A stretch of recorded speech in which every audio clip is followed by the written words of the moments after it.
Odavno te lipšu nisam čuja, sve ti riči pizaju ka zlato. Pivaš oriš, o ljubavi zboriš, ponosiš se imenom i glasom. Štuješ povist zemlju roda moga, uzori tu svak te sluša rado. Tepliš dušu i lagodiš srcu, intrigaješ i staro i mlado. Pismo mora, kamena i škoja, dalmatinska lipa pismo moja.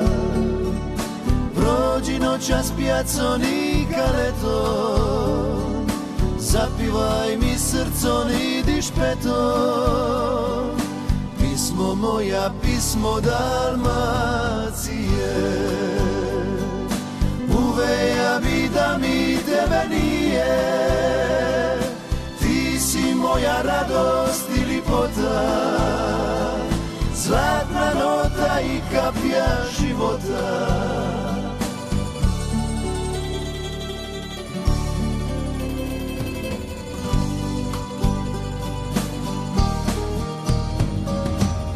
Otvori mi ponistre i škure,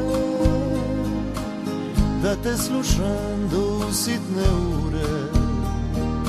Klapo moja, pismo me usriči, na rani mi dušu lipo.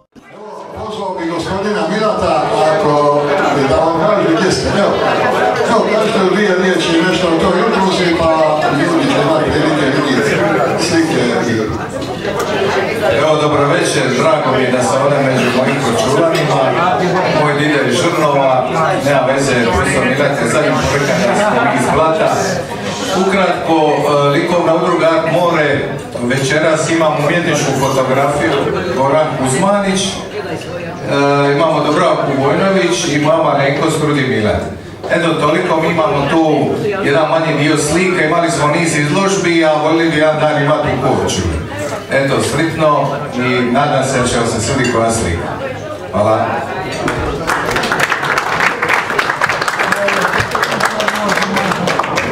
Veoma sadržajni kraj.